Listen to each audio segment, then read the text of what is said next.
And it's really an engaging media democracy process. This is something very much at Project Censored, Media Freedom Foundation, which Dave is on the board with myself, that have really been pushing media from the grassroots and from the bottom up, instead of just top-down corporate media.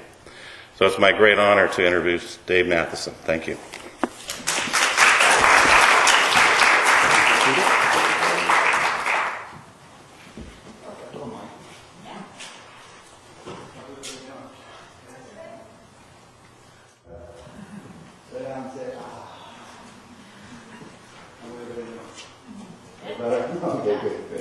Worked for me. I just got back from speaking at the United Nations. I spoke there twice in the last 2 months. And the Undersecretary General, this guy who reports to the Secretary General, he made this really polite speech. He told everybody to turn off their phones. Of course, the first thing I did was I got up and with all due respect, I want you all to turn your phones on. So I'm going to give you have cell phones. You can turn them on. It's okay. I give you permission. Do they let you do that at school? Good. Anybody Twitter? How about Twitter? How about Facebook? So who's Twitter? You Twitter? What's your Twitter address? Lady Sherelle 7000. Everybody follow her. You just got 30 new followers. Congratulations. You should all get your Twitter address, because I've got a book named Be the Media. I went out immediately and grabbed twitter.com/bethemedia, right? Same thing with my name, David Mathison. With AOL, you don't want to be David Mathison 5200 or something. So go out there and grab this stuff. Usually people pay me to come out and speak. Can you imagine that? They paid up to $10,000 to speak. Anybody here like to do that? Oh, okay. Right. You guys wouldn't be in this class if they didn't have a message to share. But a year ago, I was afraid to ask for $100. I was afraid to ask people, to pay me. You ever have that problem? Yeah, it's crazy, right? So anyway, the United Nations had me speak, and I said, I want you to tweet this. I don't want to limit the conversation just to the people in this room, right? I want everybody to be aware of what's going on. So, I encourage you to tweet if you see something or hear something that you might like. But again, they pay me to come out and speak on stuff like this. I don't know if the lights make it any better. But I sold 5,000 copies of my book in just 11 days through one new Twitter connection. So that's what people want to usually hear about. I don't know if you guys want to hear about that, but if you want, we can talk about that. Would you like to hear about that? Yeah. Then, I got on the front page. I had an Associated Press article, AP article. It was written up in 72 newspapers. It was on the front page of the business section of the New York Times. Doesn't that sound great? It does, right? It's pretty incredible. How many book sales do you think I got from that article? Anybody? A million. That would be nice. That would be $35 million in my pocket. So how many do you think I got? Come on, folks. This is supposed to be interactive. 20,000? So I got 0. 0 book sales. Right? How's that possible? Because the old system doesn't work. You're led to believe that the old system is the star-making system. But we can talk about that too, if you like. But then, from that I was invited to speak at Columbia University, the oldest school of journalism in the country, Missouri. The U.S. Embassy invited me to speak in Croatia. And the United Nations a couple of times. We could talk about that, but maybe we could talk about how I turned down Clear Channel. You guys know Clear Channel? And put up my own radio show on Blog Talk Radio. So they were completely ripping me off. We can talk about that if you want, how I stuck it to the man. You want to start there? Whatever. I did all this without spending a penny on publicity or, PR. So that's what I usually talk about, but I don't know if I want to talk about all that today. Because there's something much bigger going on. My background, I was at Columbia, I was at Ovid. Ovid was search, way before search, like Yahoo and Google. We created this little natural language interface. So if you typed in heart attack, I would map you into myocardial infarction. Or, if you typed in GI bleeding, I would map you into gastrointestinal hemorrhage. You know what I'm saying? Right? Makes sense, right? If you type in AIDS, you're going to get acquired immunity. You're not going to get all this crap on band-aids and nurses' aids and hearing aids. So anyway, that company got bought for $120 million, and the CEO's got a nice little vineyard up in Napa right now. So everybody say, hey, Mark Nelson. Then Software Spectrum, and then I went into Reuters. Anybody here heard of Reuters? Okay, how many people have heard of Reuters? Oh, a couple, okay, so about half an hour. Yeah, Reuters, I'm better known as Reuters, I don't know. I went in there as VP of syndication, and there was a challenge. This is like before the web. I was like way before your time. What were you born in the 1980s or something? Most of you? 90s? Oh, yeah, so I was there from 94. You were like 5 years old, right? Something like that. 94 to 99. The web wasn't like it was. It was a heterogeneous mess. There was friction all over the place, you know. If I wanted to get Reuters stock quotes to PC Quote or to Yahoo or to AOL or MSN, I had to write for, you know, I'd have to call you up. Hey, do you want Reuters content? No, I have to, oh, you have to talk to my technical guy, you know. Oh, the back end, the firewall, the operating system. Freaking nightmare. So I said, why don't I put a little bit of stuff on your site and your site and your site, and you can just subscribe to the content, right? Takes all the friction out. So that became the prototype, the protocol, like RSS. Have you heard of RSS on the net? Really shitty syndication. Mine was better. But anyway, so it's good. You know, syndication is everywhere now. And basically, I then went to Connecta. I came out here on the West Coast, and I raised $30 million in under 2 years and started up Connecta. Raised $1 million from friends and family. The Series B round was Reuters. Fidelity Investments came in for $6 million. The final round, the C round, was a $17 million round led by Adobe. You know Adobe, the little publisher down the road, you know, Acrobat and stuff. So I had a little time to think about things, you know. I was like, how can the average person have the same reach as all these really big companies? And that's what I started to put together, Be the Media. So this is what I mean about something really bigger going on than all that other nonsense about making money and stuff. Reuters News is basically, they got journalists in 150 countries. Like, let's say you're a journalist in Chile, you're in Japan, you're in Haiti, right? Earthquake in Haiti, boom, you can shake them out of your bed. The first thing you do is you run to the computer and you type earthquake in Chile, right? You hit enter. You don't wait to figure out the magnitude or the damage or anything.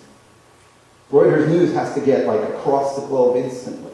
It has to be on Bank of America's desk at the same time it hits Morgan Stanley's desk, or else you can pick up the phone and say, sell yen, right? Make lots of money. So it's like a real-time system coming from countries all over the world. And, you know, the news stories come out in these little takes. Very short, you know, like concise, earthquake in Chile. That's pretty short and sweet, right? What does that remind you of? That quick subject line. Anybody? 140 characters, is that it? Twitter, right? So this is the guy. You remember when that plane, Captain Sullenberger, miraculously, you know, heroically lands this plane in the Hudson River. Miraculously, everybody gets out alive. But this is the guy who first announced that this was going on, right? He was on a ferry, and he had his iPhone. And he tweeted it. He put a twit pic, right? He put a picture up. And then he said, there's a plane in the Hudson. I'm on the ferry going to pick up the people. Crazy. And if you link through to the picture, I don't know if you can see that. Again, if you get the lights, but this is the U.S. Airways plane with people literally waiting on the wings, you know, to be picked up, right? So what's going on here? This crazy society we find ourselves in. I was at Reuters. They're my buddies, and we go out to drink. And if you're ever in New York and you go to Rudy's, that's where all the journalists go. There are free hot dogs, but don't ever eat the hot dogs. Ever eat. God knows how long they've been there. So we're having a few drinks, you know. You know, Reuters is at 3 Times Square. There's 4 buildings at the crossroads of the world. It's 1, 2, 3, and 4 Times Square. And Reuters sits on the northwest corner. And do you know what the view is from their windows? It's the Hudson River. Everybody was gathered around the windows to watch this take place. And I said to myself, didn't anyone think to pick up a freaking camera? You know, you're the world's largest news organization. The biggest story of the decade is taking place outside your window.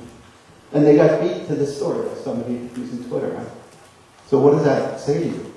Every one of you with a cell phone, you have the same reach and immediacy of the world's largest news agency. Everyone in this room. I mean, these are crazy times, right? So I started to think, well,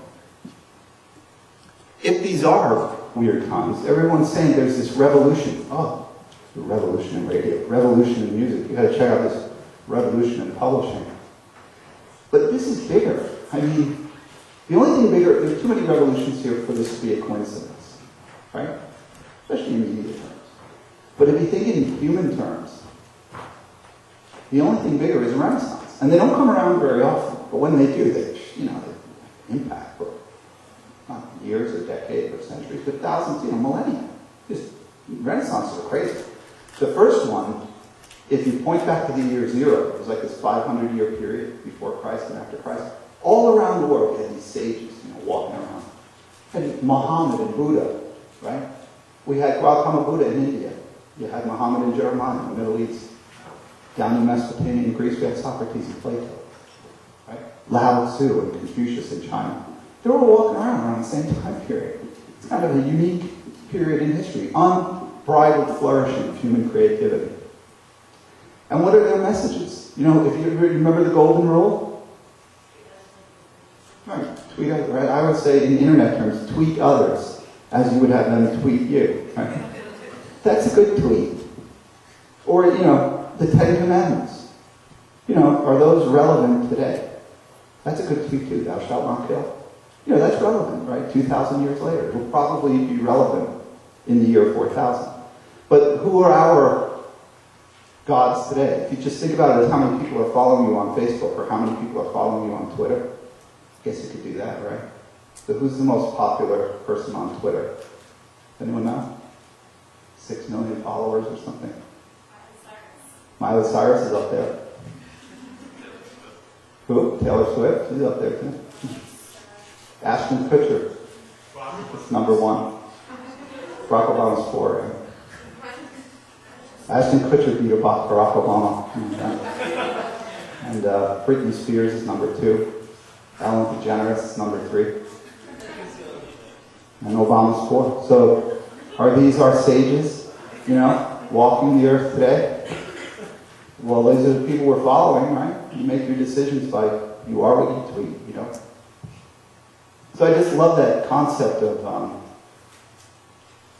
being in a Renaissance. Do you think people in previous Renaissances knew they were in them? No, right? How many people think they knew they were in them? No, they probably, it's like revisionist history, right? Oh, you were in a Renaissance. Well, the difference today is, I'm telling you, we're in a Renaissance. So what are you going to do about it? What? Join it, yeah. You'd rather write the game than have somebody write you into a big part in their game, right? It's time to write the game. Every one of us can affect the outcome of a story, right? It's kind of empowering times. So I think about, well, if there is a revolution in radio, I see it's more of a renaissance. What's the rebirth? What's a renaissance? A rebirth of old ideas in a new context. It's digital radio, satellite radio, HD radio, iTunes, your iPod. It's blog talk radio. It's no longer think about a little box, a little black box that we plug into the wall. Everybody's looking at the radio on their cell phone today. Same thing with music. They said the music industry is dead. There's more digital music available today than in any time period in human history. It's not dead, right? So if this renaissance started, when did it start? If they last for hundreds of years and their impact is felt for millennia, when did our renaissance start? Does anyone want to join me? There is no right or wrong answer, yeah. 96 when the internet was That's a good guess, 96, yeah. Yeah. When television was invented, yeah. Printing press, right. How long did it take Christianity to spread? It took a long time because it was word of mouth in the beginning. The Torah was written down because it had to be spoken because everyone was illiterate, right? The Bible was written in Aramaic. As soon as you limit yourself to language, you've limited your audience. Language is a technology that people have to master. So it's written in Aramaic. That means it takes till 1400 until the printing press is invented, 1400 years later, to actually mass produce it. And then hopefully get translators, right? And disciples to spread the gospel. But yeah, it takes a long time. Guess what? The difference between those renaissances and ours is it's not going to take that kind of time.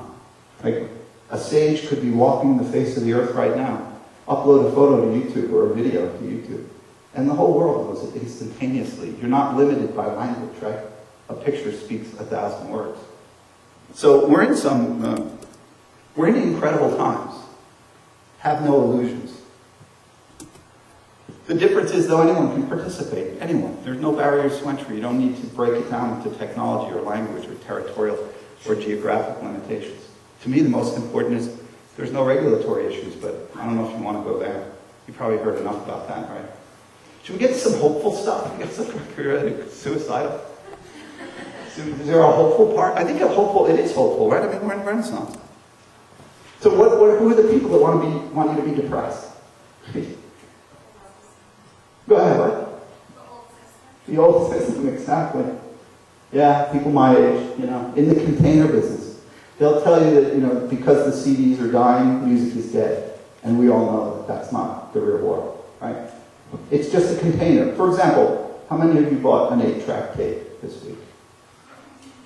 How many bought a VHS tape this week? Now, how many of you bought a CD? How many have listened to something through their phone or on the internet, a podcast, anything? So what? Container is dead. The field is thriving, right? It's thriving. Same thing with video. Look at YouTube and Hulu. My God. I don't have to go through this all. I'll give you the tough ones. Because I always get mad when I put newspapers up there, Journalists are very particular about their field. They continue to think that the newspaper equals journalism. The newspaper is a container, and the containers are dead, right? I think journalism is actually thriving. Look at all the blogs that are up on the website. So same thing with radio and television. Mark Pesce says TV is dead. Do you agree with that? I'm trying to be provocative. You can say yes. You can say no. No? What's TV good for? VH1. Where do you watch video? Do you watch it more on your phone or on a computer or on a box in your living room? Yeah, like TV, like video. Maybe you go see The Office or 24 or something. Or TV. How many use TV? How many on the internet? Your computer? And how many cell phones?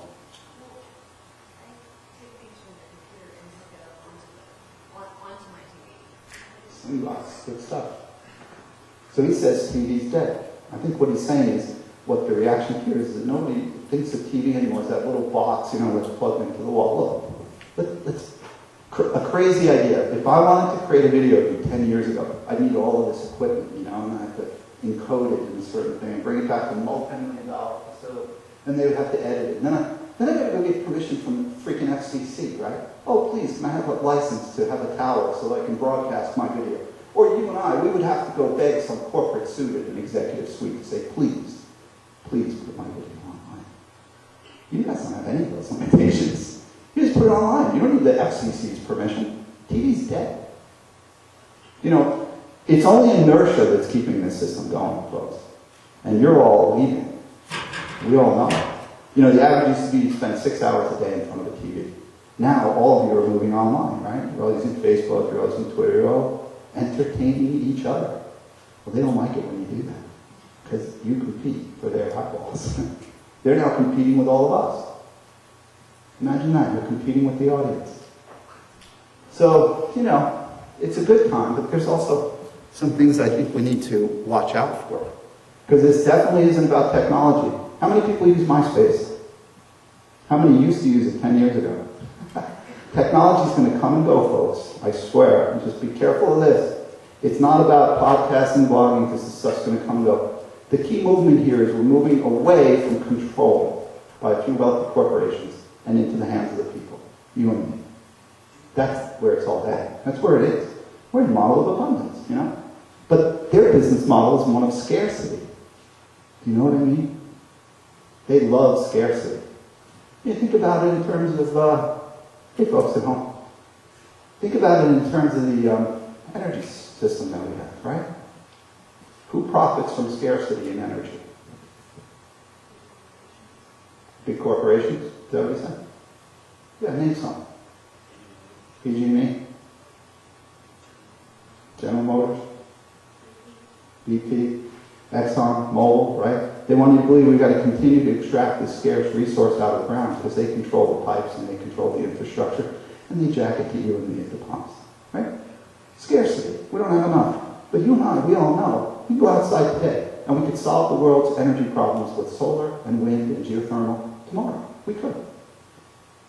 But the people who are in the container business, They don't like that model. That's a model of abundance, right? And that's where media is moving. I'm hoping, but at least that's what I'm seeing is we're going from one of scarcity to abundance.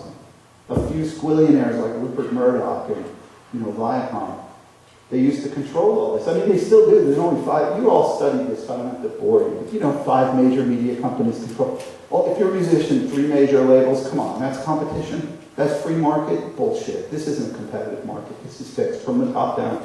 There's only 5 book publishers left. Come on, are any musicians here? Yeah, so you get it, right? There's only 2 national concert promoters. When I was your age, you had Bill Graham Presents, and today there's House of Blues just got bought by Live Nation, which is Clear Channel. So you got 2 national concert promoters. So you're basically at the wrong end of the negotiating curve, right? So that begs the question, who are those people that love to control renaissances? Anybody? Who would control a renaissance? Government? Oprah?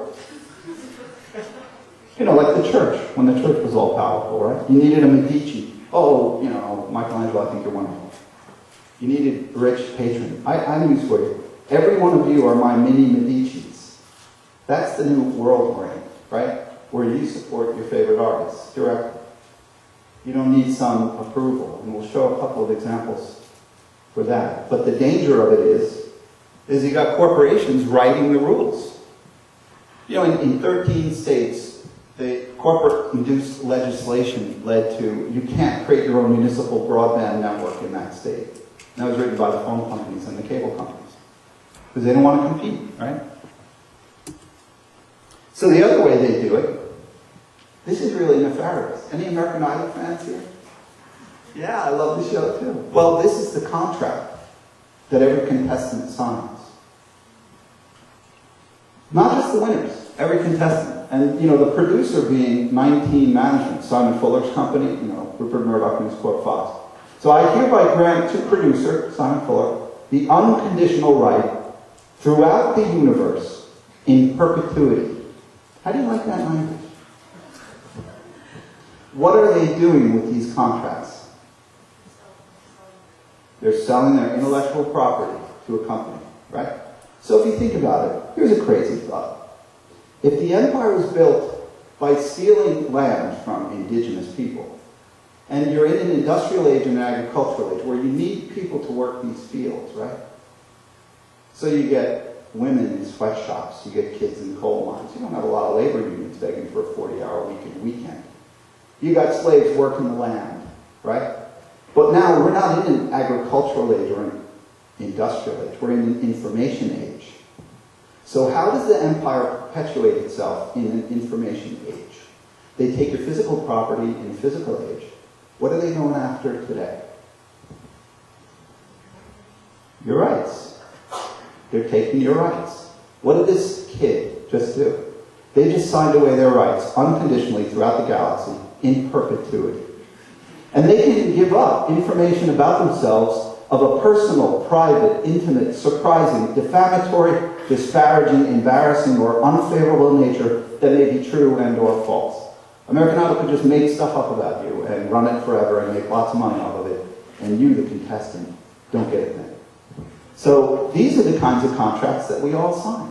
Authors, I got to get that big publisher deal, A musician, you're probably looking for that big label deal, This is what you end up with.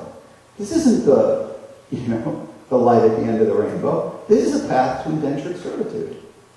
So 15 years ago, you ever heard of the musician Michelle Schock? She sued her label and won, and she based her case on the 13th Amendment. Can anybody tell me what the 13th Amendment was? What did it abolish? Slavery. And she sued him $1 million, and she won. Because it is. It's ridiculous what artists give up. But we all think, this is the next American Idol. We're going to primrose path for their future. But I can tell you, you ever watch VH1's Behind the Music?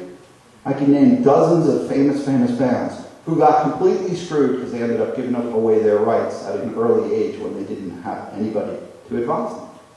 And on one side of this negotiation, you got millions of lawyers and and on the other side, you got a 16-year-old girl, a 15-year-old boy. Go on. And you know, the texting that we all do that encourages them down the path, who makes the money from those texts? You think the artist makes the money? Right? So, I'm still a little negative. This has got to turn hopeful somewhere. But I guess that is good news, right? Like Michelle Schock sued them and won. So there are some pioneers, at least maybe we could look to. How about Frank Sinatra? Have you heard of Frank Sinatra? He owned his masters. Who? How about Ray Charles? Do you know Ray Charles? Did you ever see the movie Ray? There's an important part of that movie where he negotiates his masters. And it was unheard of for a black man, let alone any man, to walk into a record label and own, you know. Prince said, if you don't own your masters, you're a slave. So, I mean, this is a big deal. How do you explain that those disparate people all got their rights?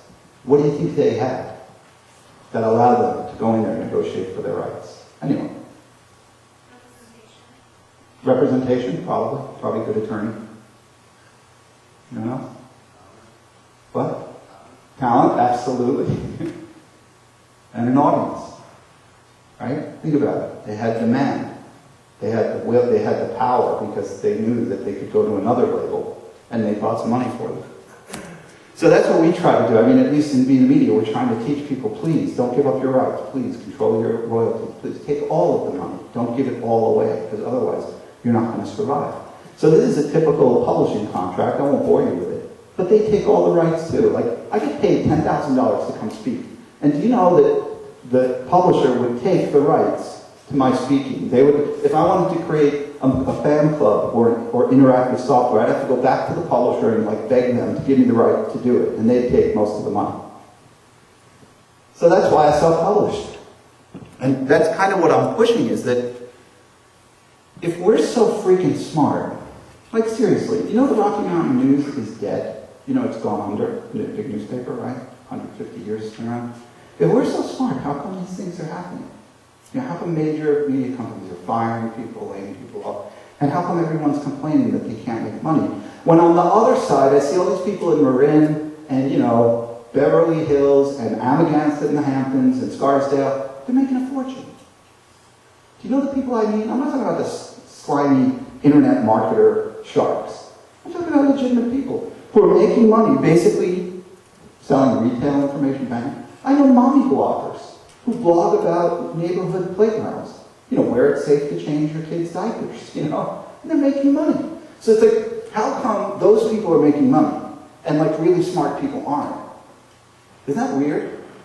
Like, don't you think there should be some study to figure out best practices, or how are they doing it? Why don't we just follow what they do and, you know, modify it a little further? So it's kind of, you know, that's what I did. Under the theory that we're smart people, I think, and success leaves clues. And so this was the core to everything that I found in every chapter: video, audio, podcasting, blogging. The best people did three things. Number one, they had a direct relationship with their audience.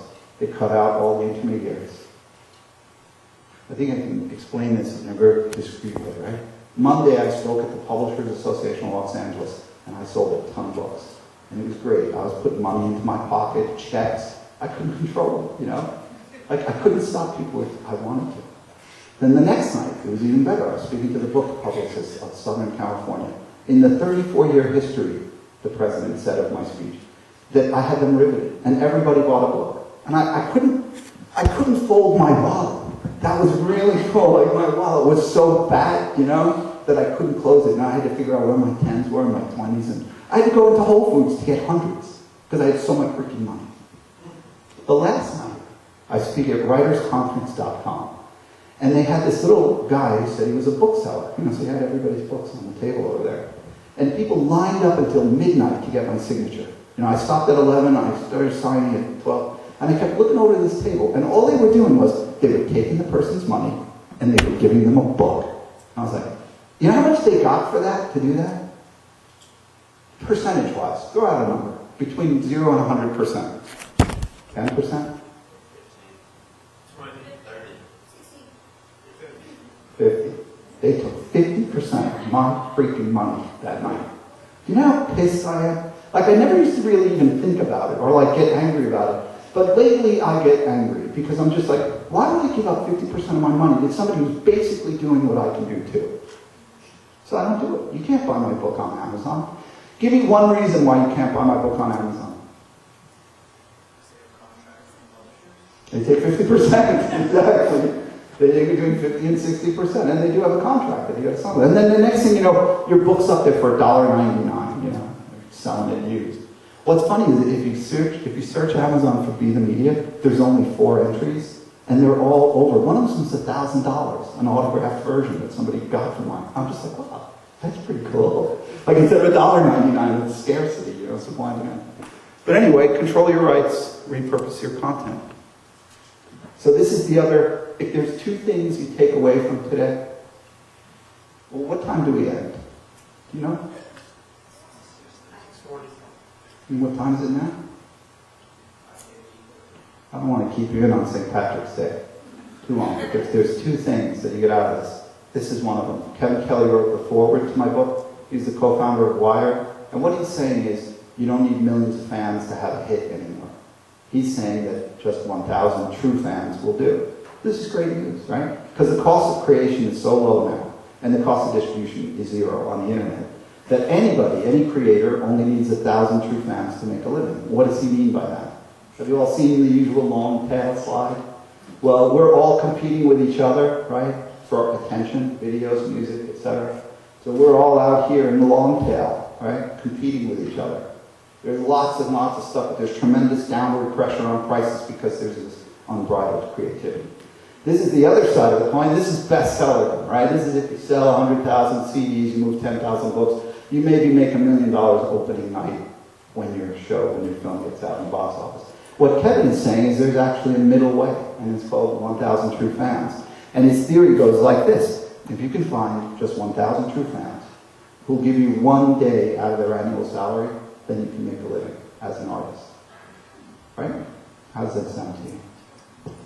It's $100,000, right? It's a car, healthcare. Do you think it's achievable? Yeah. I mean, in a year, I got 5,000 friends on Facebook, 30,000 on Twitter. How many, you know? Like, how long did it really take you to build up a list of people who might be interested in what you have to say? So what I saw that Kevin didn't do very well, though, he didn't figure out how to make money, right? So this is the second most important thing to remember, is that people will actually pay more money for increased access to the artist. I'll tell you what I mean by that. I mean, it's pretty easy when you think about musicians. Musicians do this all the time. So this is number 2, the product pricing curve. Anybody ever seen the product pricing curve? Usually see it in business school, but you never see it in film or publishing. But this is basically your products on the lower axis, from the least valuable all the way up to the most valuable, right? $100,000 corporate contract, a $10,000 speaking gig at the University of Missouri, right? Those are your big, big contracts. And these are your fans.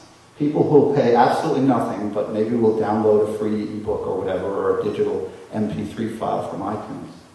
But these are people who won't buy anything. And it goes all the way up to big universities, corporations, and nonprofits that will pay you big bucks. But the problem is most musicians and authors and filmmakers kind of get stuck in the lower left corner of the curve. All they ever have is a $30 book, right? I've got a $35 book here. If that's all you ever have to offer, you'll never see any, all you'll ever have are $35 book buyers, right? But imagine, I could now create an $80 hardcover. Boom, I'm over here. Or a $150 teacher's manual to go along with the book. Boom, I'm up here, right? Notice I get fewer and fewer people, but I'm getting more and more money, right? And you could have a print book, an audio version of the book, an audio-video version of the book, a multimedia version of the book, and then you get into experiential events, weekend workshops, lectures, training seminars, and things like I'm doing today, which is coming out and speaking. And I get paid lots of money to do this. But I think most artists don't think about the other revenue streams. They're caught in this corner, right? So let me give you an example of someone who did this really well. Is Jill Sobule. Anybody heard of the musician Jill Sobule? Yeah, so she had a major label deal. Wow, great, right? And you know she never made enough money to recoup the advance. Does anyone know what that means? She's in debt to the label, right? Like an advance is not a gift, it's a loan, and you have to pay the loan back. And the problem is if you're making only 15 pennies in royalties, you got to sell millions of discs to pay back the loan, right? So she sold a lot of CDs, but never made enough to recoup her advance. So then she went to 2 indie labels, and they both went bankrupt. So she's like, you know what? I'm going to go to my fans. So she put up this page called Jill's Next Record, where she went and said, I want you to fund my next album. You mini Medicis out there, I want you to support me.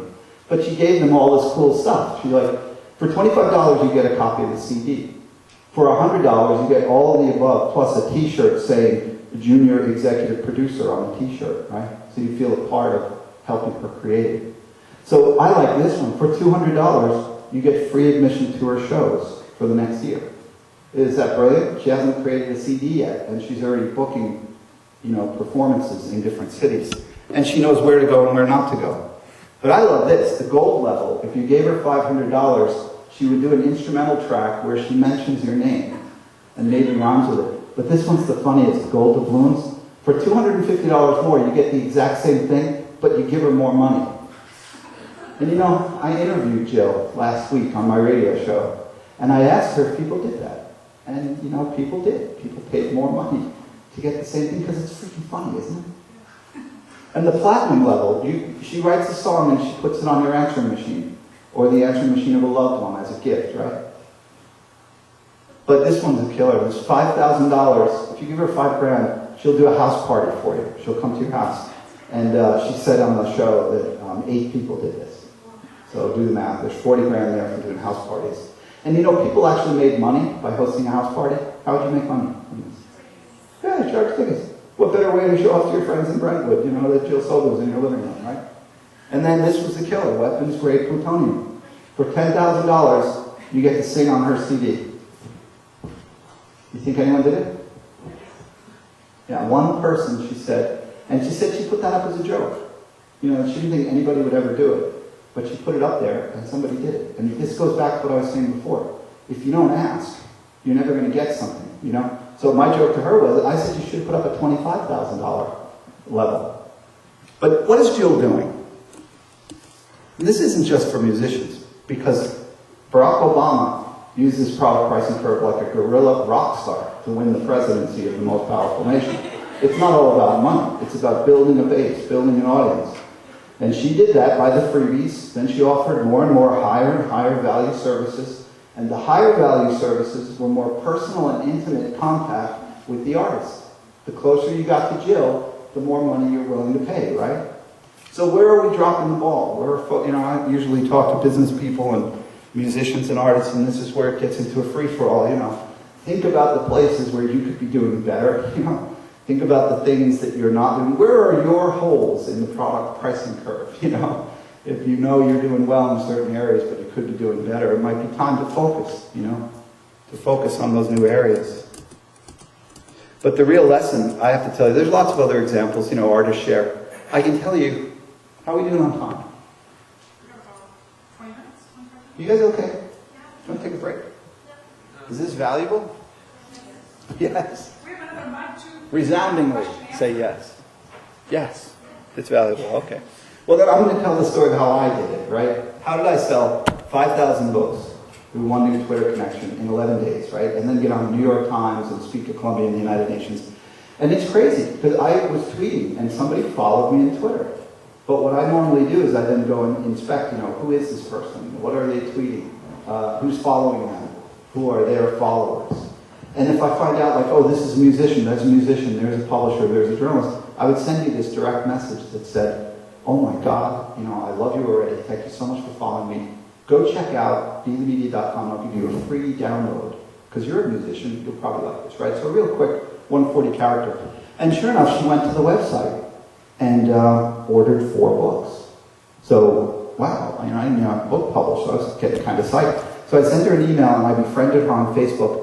And she was just about to give a presentation on sustainable journalism at Baruch. And I put that on her Facebook wall. Wow, I'd love to know more about it. So she invited me to speak. So 2 days later, I was speaking, and that night we shook hands for 5,000 more books. And I love her so much, I put her on the inside flap. Can you see her? Isn't she pretty? Ruth Ann Harnish of the Harnish Foundation. Because I didn't print my books yet, right? So it's like, oh, I can put it in there. It looks like she wrote it there. So she was really happy. So what does she stand for? Well, three things. One, empowering women's voices through media. Number two, sustainable journalism. And number three, nonprofit coaching. So I said, well, I got all these books. What should we do with them, right? I said, well, if that's what she cares about, let me get them into the hands. You know, there's 51% women here, right? You know you only own 4% of commercial TV stations? Did you know that? That women only own 6% of commercial radio stations? That 90% of the op-eds in the New York Times and the Wall Street Journal are written by. I know there's 51% of you in here, ladies. 90% of the op-eds are written by. Yeah, 90% of Congress is men, right? So we got them in the hands of the Women's Media Center, Women Moving Millions, the Women's Donors Network, the Op-Ed Project. And then I knew she cared about journalism, so I sent them to all these professors all around the country, thousands of books, you know. Well, why would I do that? Think about it, right? If I get these out to universities, one professor could have access to between 20 and 200 kids, right?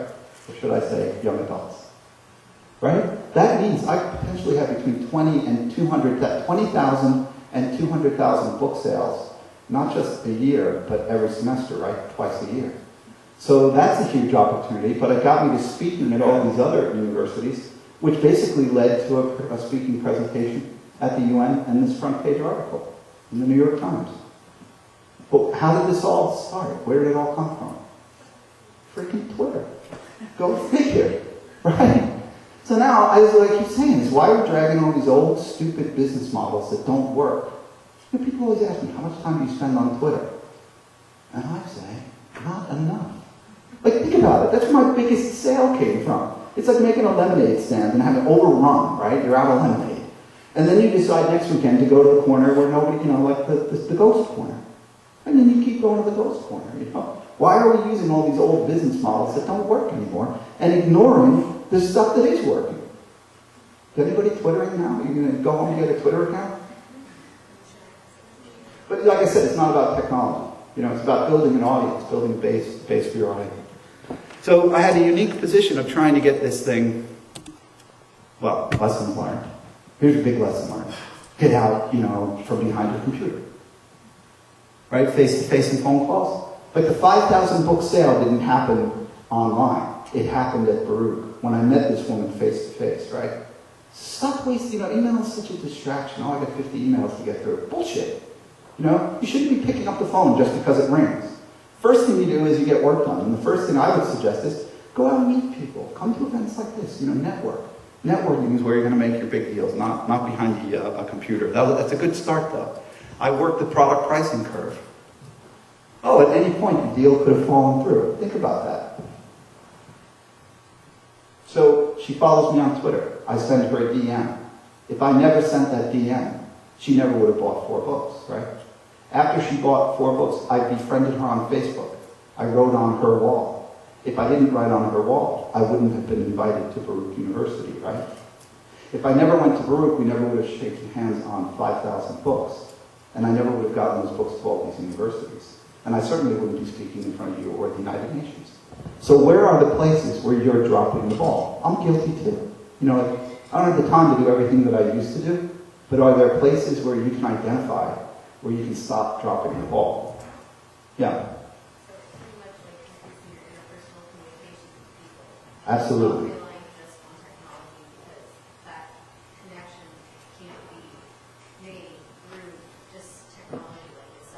Yeah, technology is a great start to get things started and to build the base, and it gives you this unprecedented opportunity to have lots and lots and lots of fans. Remember what we're trying to do. We got to attract a lot of fans with these social discovery tools to then get to maybe thousands or tens of thousands of fans, and then from that subset, get yourself 1,000 true fans, and then find yourself those super fans. And the cool thing is, you only need 1 or 2 of these super fans. Like, oh God, think about this. You know, Ruth Ann Harnish made my life. She made my career. That's not 1,000 or 1,000,000. That's 1 person. All it takes is 1 person. You know, 1 super fan, I guess. versus 1,000 true fans, but I think you need all of it because you have to find a pool from which you can find those other people, right?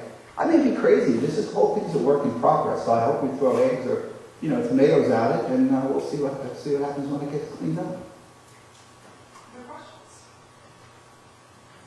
Yeah. I was just going to say, have you probably talked to teachers or like at the high school level? Because I think like your book is almost like a teaching guide of how to actually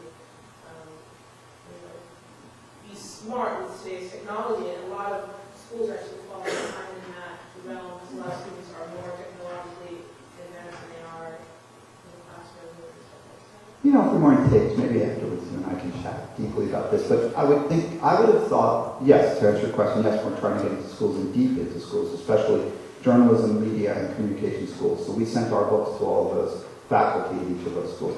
But here was my mistake, I think, is that I aimed too high at the graduate level, where the classes are smaller and they're already pretty advanced.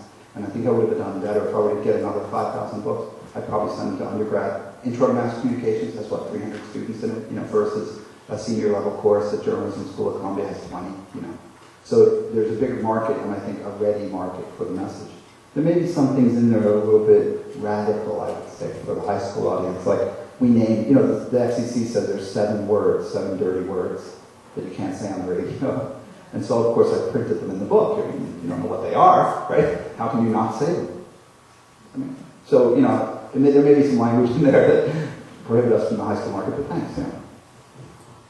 So I noticed nonprofits you have just under halfway on this list on the Y scale. And then corporations on top. Right. Doesn't have to be that way. These are interchangeable parts to some degree. Right, but do incorporated nonprofits fall under nonprofits or corporations? Yeah, let's take a look at it. Let's take a look at a good example of how I worked with a nonprofit and everybody won. Common Cause? They have 400,000 members. Their role is to increase citizen participation in government. So they also want to democratize the media. Now they have 400,000 partners, right? So you know what I did? I went up to the executive director of Common Cause. You know what everybody does? Everybody goes up to these nonprofits and they want money. Well, the nonprofit needs money too, Don't do that. What I usually do is I go there with money, right? So I went to them and I said, I want to give you a check for $30,000. Do you want it? What do you think he said? All you have to do is hit enter, right? So what I did was I said, well, if there are 400,000 members and you send out an email to your members to buy my book, I'll give you, Common Cause, 20%. So let's say 1% of those 400,000 buy a book. What's 1% of 400,000?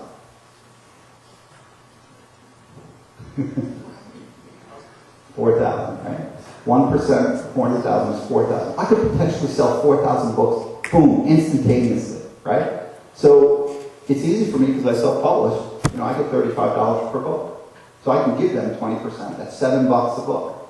So what's 7 times 4,000 books? $28,000, right? So I'm basically going to Common Cause and saying, I want to give you a check for $28,000. But imagine if 2% buy, or 3%, or 10%. That's 40,000 books. That's a check for $250,000 that I would write to Common Cause. That's pretty cool, right? That's a good model. Everybody wins. The nonprofit wins because they get $250,000. I win. I sell more books. And their audience wins because they get a great book and they support Common Cause. So that's basically what I did. And they did everything. They put up this website for me, commoncause.org/bethemedia. You see that little buy button on the right there? You click on the buy button. I see that somebody bought the book and I give Common Cause 20%. So these are the new models we need to embrace, right? And again, thinking outside of the box. Forget Amazon. Forget the guy with the table over there taking 50%. Keep the 50% so you can give it back to people you care about. Your partners. I did the same with Creative Commons. Half the book is written in Creative Commons. They have 500,000 folks following them on Twitter and Facebook, and we gave a couple of chapters away, and they blogged about it. They have 300,000 people following them on Twitter. They tweeted, Be the Media giving away 2 free chapters. They also blogged about it. Great way, and Creative Commons, they didn't want any of my money. And here's an example, nonprofit that said, no, we don't want your money. They have other ways of funding Creative Commons, so they don't get involved in those kinds of things. MoveOn is another one. Yeah, MoveOn's got 4.4 million members. You know how much money I would have made? Right? If 1% buy books, what's that, 44,000 books? Times $35? That's a nice neighborhood. But they said no. And I would have written them a check for $1 million. Why do you think they said no? I don't know. I'm just wondering. It's not a rhetorical question. I have no idea why they would say no to that. Everybody wins. Anyway, was there a question there? Sorry. I was looking for questions. So that's the danger. I would say, if we have 10 more minutes, or 5 minutes. So here's the danger. I was, well, that's not so dangerous. It looks kind of nice. I was covering the third and final U.S. presidential debate for Huffington Post. And all the journalists went inside the big tent, It was 10 minutes to 9, quarter to 9. The debate was about to start between Obama and McCain. And so I was at a bar down the road, Everybody else was in the big journalist tent getting drunk. And all of a sudden all these fire engines started racing down the street. I know you can't see it, but there was basically this free speech zone that was about sidewalk width. And if you went out into the street, the mounted police made it very clear that you would be arrested. But if you stayed on the sidewalk, you're okay. So there's these Iraq veterans against the war, and they're standing there with their arms behind their backs. Basically, they're saying nonviolent, it's a nonviolent protest. Oh, that's much better. Thank you. The next slide is easier to see. So you can see this Iraq veteran with his hands behind his back, again saying nonviolent, nonviolent. And the police officer is using the horse's, is it muzzle? Was it like a bit, like a metal bit in the horse's mouth? He was basically using the bit and the muzzle to slap this guy, back and forth, left and right, and getting closer and closer to the sidewalk. So this is where it got a little crazy. So remember, all the journalists are in the tent. Nobody has any cameras. There were only a couple of people like me out there with cameras. This is the front of the horse's body, way up on the sidewalk now. And you can see his rear hoof about to come down on Nick Morgan's cheek. And much more clear here, right? I mean, that hoof is just right in his face. And this is always a bad sign. This is always an ominous sign. Can you see what I'm pointing to here? Like a baton, and a Popeye four-armed officer with a baton is never a good sign. So the next thing you know, all hell breaks loose, and now there's a woman down on the ground as well, and I know how she got there. So, this guy almost pummeled and trampled by a 600-700-pound horse, and this is the result. Nadine was the first woman I saw when I came on the scene. I started interviewing her, and clearly her eyes were dazed and glazing, and I said, we better stop and just get in the ambulance. She was still there an hour later. The police wouldn't let her walk 20 feet to get into an ambulance, even though she was clearly injured. Nick, almost got his eye knocked out, clearly could have been killed that night. So what do I do? Do I go inside the big tent and join the other journalists and have a couple of beers? Or do I go straight back to the office and start uploading video, So I tweeted it, right? This again, forget about the old model. I tweeted it because that was the most immediate. So update, Hofstra, mounted police charge protesters and spectators, 3 injured, 15 arrested. And I say that the videos are coming soon to bethemedia.com. It's on Facebook, of course, because it's linked. And then I called up the police department and the hospitals and the jails and tried to find out who was arrested, what are their names, what were they charged with, is anyone injured, did anyone die? Couldn't get any answers.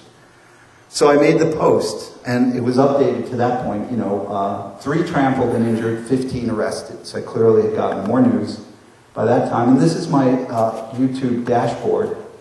But this is what started happening. The debate was still going on. It wasn't over. And yet my story is showing up on the front page of Huffington Post. So the next thing I know, because it's on the front page of the Post, this was the story with links back to Be the Media. It got picked up by Daily Kos. So now all of a sudden it's on the front page of Daily Kos and Current TV, Al Gore's Current TV. It's basically going viral, right? So my dashboard starts going nuts. These were all the subscribers. And, everyone was giving them 5-star ratings. This is by most viewed. This was the most viewed one, right? Interestingly enough, you can also see it by most commented. And believe it or not, the Code Pink women had had nothing to do with the story, and yet you either love them or hate them. I don't know. How do you hate women in peace, you know? But apparently that was the most commented story, but I digress. Here's the real key. I only have 3 or 4 more slides. But this is a monthly look at my blog stats over the month each day. And you can see how many people were reading the blog, right? But then all of a sudden here it just goes shoots through the roof, and there's a little bit of a tail afterwards, right? A lot of folks coming by. And those where the hits were coming from. But that, I mean, this is my point. Is it? Do you remember this debate? Do you remember like what the distraction was after this one? Remember a guy named Joe? Anybody remember this? Joe the plumber. You know, 3 weeks. That's all we hear. Joe the plumber. Joe the plumber. Right? That's all you got. Did anyone hear about the fact that an Iraq veteran almost got trampled, you know, to death? Never heard it, right? Of course not. Because it's all Joe the plumber. Well, you know, sometimes the story isn't inside the big tent. Sometimes it's happening, you know, right around you. You got to start paying attention. So if all we got out of that was Joe the plumber, here's what I got out of it. The next thing I know, somebody's harassing me. You know, like really intimidating me. And they're putting all these comments on my blog. You know, this is like a day later. Somebody's putting all these comments on. Look at the comments, though. Look at the language that's used. 3 veterans. The pro says they would be arrested for DICON. D-I-C-O-N. Am I saying that right? Do you know what DICON means? Neither do I. If they choose not to obey, you know, they chose to attempt to enter a credentials-only area. Who uses this kind of language? You know, NYPD they were using, you know, in all caps. The L-I-E, you know. Who would use this kind of language? DICON is short for disorderly conduct. But you would only know that if you're a cop, right? Or a judge.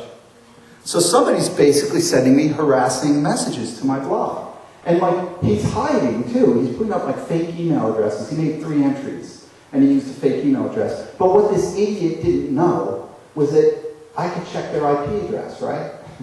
I mean, sysadmin 101. But this guy's a big enough idiot. He doesn't realize that every one of his entries are coming from the domain New York's Nassau County Police Department.gov. So here's a police officer harassing me on my taxpayer dime, right? Basically trying to get me to put the story to rest. Why do you think this officer wants this to go away? Maybe he was the guy on the horse, right? Yeah. So I never kind of took him out. I was always trying to hope, you know, I could egg him on a little bit, but I think he was understanding what's going on. But, you know, here's my question to you. What would you do? You know, like, I really, honestly, I feel like a complete coward. Because that's the story that I should have covered. You know, 15 people were arrested, and they were all let go because of the footage we took. That means they were all innocent, right? Well, who was the guilty party? This guy completely overstepped his authority, misabused the public, almost killed somebody, could have hurt spectators, right? He gallops off into the sunset. What would you have done? Would you have stayed with the story? Maybe posted another article saying that the IP address comes from that. Yeah, I did. There's a couple of comments I made subsequent to this where I engaged this person in conversation. I'm very cordial, saying, oh, you obviously had a different view. I would love to get you on videotape. Could we make an appointment to come in? Look, you know, I'm public. My phone and address and everything's on the website. He's completely anonymous. And when I was starting to send those, he wasn't responding. So then I put yet another post that said all 3 of those messages are from the same person and he's using a false email address.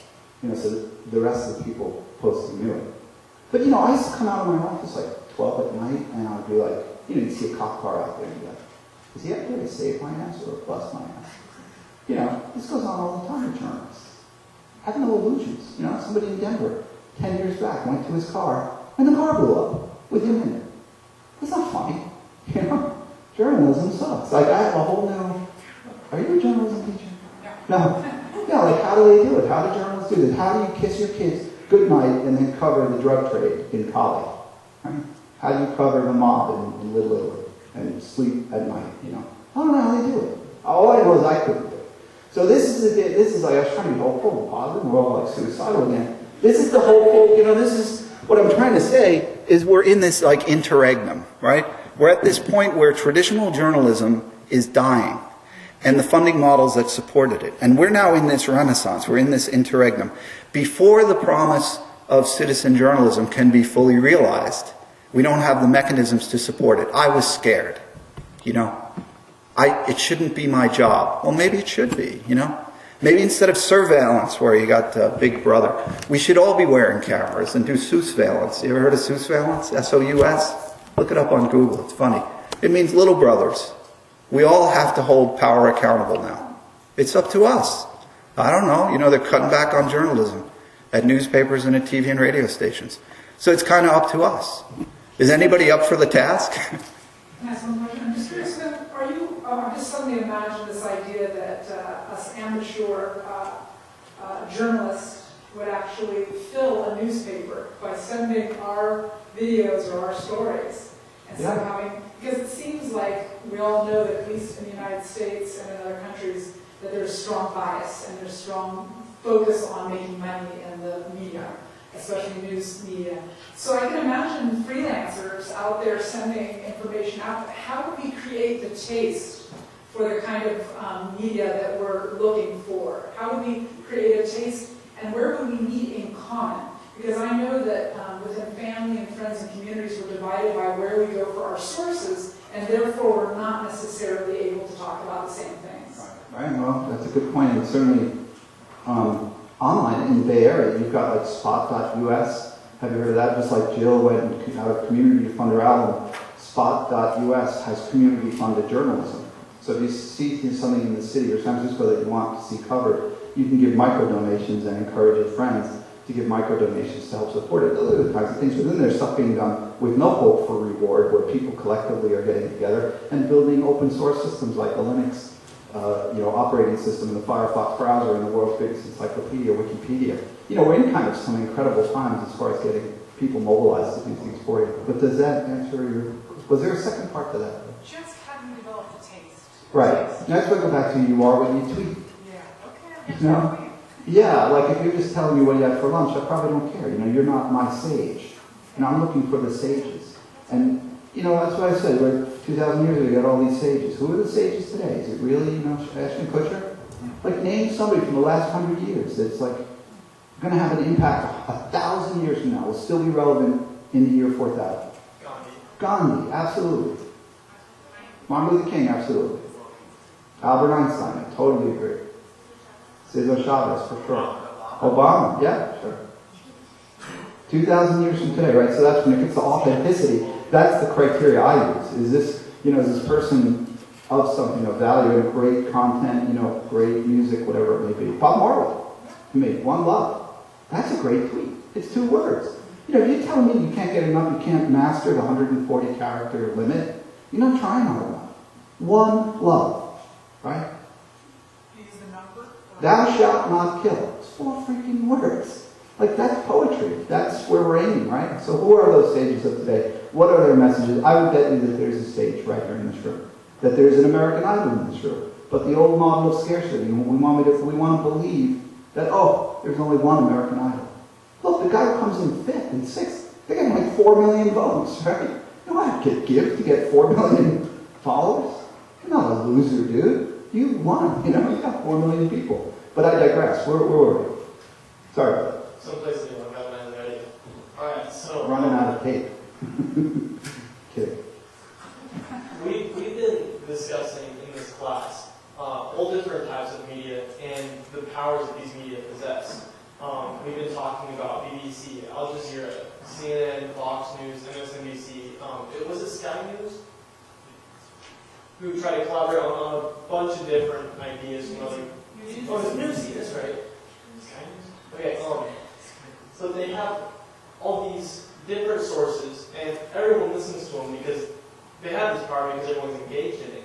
But if the media is turning into you, me, the person back there, Taylor here, it's just but if it's moving to more grassroots media, how can we rely on reliable news media? Like as reliable as the Bubble Boy? Yeah. for 24 hours CNN, we're watching freaking Bubble, and it turned out there was no kid in the bubble. You mean like reliable like that? Reliable without lying about weapons of mass destruction? Well, I mean, When you tell me the mainstream media, what's more or less reliable? You always go with, gravitate towards people and institutions that you respect and that you get to know, right? Like you know your professor extremely well, or like I know Robert Scoble is going to be spot on when it comes to technology on the internet, so I follow him, And I think as long as they have a history, any faith at all in anything out of that newspaper, but it comes and goes, it ebbs and flows. But it's harder now. But is there more centralized? I mean, people generally have pretty good faith in the BBC. Right. Except those in Northern Ireland. Well, if BBC doesn't have a future because of this kind of more grassroots movement, then what kind of reliable news source do we have to replace BBC? Right. There's a couple of things going on that are kind of cool, like News Source. Have you been to newssource.com? So basically everybody can identify what news is important on that day as it's coming out. And then you all are rankers, so you can rank the stories 0 to 5 stars. But we can all also rank you. So we can say you're a 5-star, we completely trust you and have a history here. So it kind of is, it's like screening not only the stories, but the people who are saying stories are good. And over time I come to trust you. I come to trust this news source, I come to trust that feed in politics and international, whatever it may be.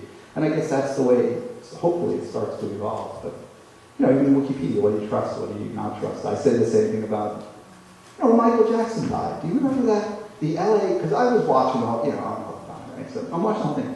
The LA coroner announces, sadly, Michael Jackson has passed away. The newspaper there, local newspaper on the ground, and the local TV station announced that he's dead. But CNN has yet to confirm it. They had yet to confirm it for like an hour and a half. You know why? Because everybody on the internet was saying, well, CNN has yet to confirm this. So they're driving traffic over to CNN to wait for them to confirm. What is there to be confirmed at the local level? It's craziness. So I don't trust mainstream media any more than I trust. I have trusted sources and I follow those sources. Yeah. Anybody else? Yeah. I was just going to jump back to the journalism. Do you think that because, I guess, maybe larger corporations put more money into protecting their interests, that journalists who work with them have more protection than if you were more grassroots? Right. Maybe that's the dilemma. Yeah, and I wish I had the backing. Like I probably would have stuck with that story. I shouldn't say, I would have done it. But it would have been nice to know I had health care, a bulletproof vest, like transportation home in the dark. It sounds crazy, but I went to Berlin and Amsterdam right during this whole thing, and I was so afraid. Like when I went to Berlin, there was this building next to me that had been abandoned, and all these people were running out of the building with their clothes on their head, literally naked, running out. And all these police, these German police, chasing them down the street and beating them up with batons. I'm like, holy shit, I gotta present here, I'm like, this is the venue? This is crazy. So I changed out of my suit and I put on like running shoes, and dungarees. And on the way in, there were all these like little candles, like votive candles, right? Very spooky, and it was dark. And there was 2 signs that said, "Be the media this way." So I keep going in, and then like things getting narrower and narrower, and there's more and more candles. And then I looked down there, and it was like the Flintstones, World War II, and it was a bombed out building. I go in the basement, there's sand on the floor. And I really thought in the back of my mind, I said, somebody's about to off me, Like somebody didn't like what I was writing in New York. These are kind of crazy thoughts that go through your head. That's why I could never be a journalist, I really thought I would never make it out of Berlin. But then I get down there, and men with goatees, and women with berets. Woo, you made it, There's this big party apparently in Berlin. They love to scare the crap out of you, before you present.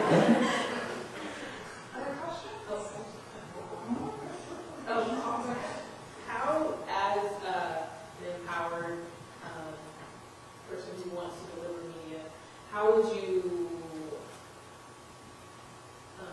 not sway, but there seems to be people out there who are very comfortable with what they're being told, what the general consensus is about. Like, how would you tell them or want to empower them to think differently? There's 2 sides. There's the artist side and the consumer side.